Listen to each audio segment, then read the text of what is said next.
কিসের সিনেমা দেখা, আগে আমি একটু রেস্ট নিয়ে নিই। এই পূজাকে আগে কেউ দেখেছে এবং পরবর্তীতে কেউ দেখতে পাবে। আমার কাছে পুরো পৃথিবী একদিকে, দম হচ্ছে আরেকদিকে। অনেকেই বলছিল যে এইটা হচ্ছে বউয়ের মতন বউ কাজ করছে, মানে বউয়ের এরকমই কাজ করা উচিত। তো র রেসপন্স পাওয়াটা আসলে আমরা যারা আর্টিস্ট আছি, যারা কাজ করি, তাদের জন্য একটা বেসিক। এবং সেটা যদি হয় পজিটিভ রেসপন্স, প্রত্যেকটা দর্শক, প্রত্যেকটা অডিয়েন্স, এবং আমি একটা কথা মাস্ট শেয়ার করতে চাই। আপনারা পুরো সিনেমাটা দেখলে বুঝতে পারবেন যে আমার ক্যারেক্টারটা কি, লাস্টে কি হয়। আমি খুব অবাক হলাম গতকালকে একজন প্রেগনেন্ট মানে মহিলাকে আমি দেখেছি, এবং তাকে দেখে বোঝা যাচ্ছিল যে সে আসলে মানে তার খুব আগ্রহ, তার দম সিনেমা দেখতেই হবে। আমি তাকে বললাম যে আপনি কি প্রেগনেন্ট? বলে যে হ্যাঁ, আমার 2 দিন পরে সি সেকশন। আমি লাইক হোয়াট? মানে এই অবস্থায় আমি যদি তার জায়গায় থাকতাম, হয়তো আমি বলতাম কিসের সিনেমা দেখা, আগে আমি একটু রেস্ট নিয়ে নিই।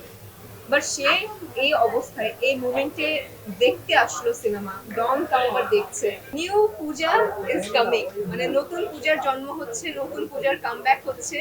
এবং এইটা আসলে মানে ফাটিয়ে কোনো কিছু করতে হবে, কারণ অনেকদিন ধরে সবাই চাচ্ছিলেন, আপনারা আমার ভালোবাসার ভক্তরা চাচ্ছিল যে পূজাকে আসলে নতুন জার্নি শুরু হয় পূজার একটা ভালো, মানে ভালো ভালো সিনেমাতে দেখতে পেরেছি। এরকম এরকম এর থেকেও ভালো সিনেমাতে পূজাকে দেখতে চাই। তো ডন হচ্ছে ওরকমই সিনেমা, যেটা আসলে পূজাকে প্রথম দিকে দেখে এসেছে, এবং সেই ধারাবাহিকতাই হচ্ছে ডন। তো আমার নিজের চেঞ্জটা আমি নিজে দেখতে পেরেছি, দর্শকরাও দেখতে পেরেছে। এবং এই পূজা আমার কাছে মনে হয় না এই পূজাকে আগে কেউ দেখেছে এবং পরবর্তীতে কেউ দেখতে পাবে। দম আমার কাছে পুরো পৃথিবী একদিকে, আর দম হচ্ছে আরেকদিকে। দম আমার লাইফে বেস্ট কাজ। ও যে আসলে কি চায় ও নিজেও জানে না, কিন্তু পুরোপুরি একটা জিনিসই জানে, সে ডিরেক্টরের কথা খুব ভালো শোনে।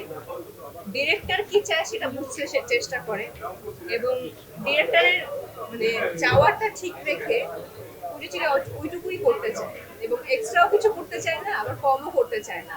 তো সবসময় আমি জানি না আমি কতটুকু ডিরেক্টরের কথা শুনেছি, আমি যথাযথ মানে আমার যথাসাধ্য চেষ্টা করেছি আমার ডিরেক্টরের কথা শোনার।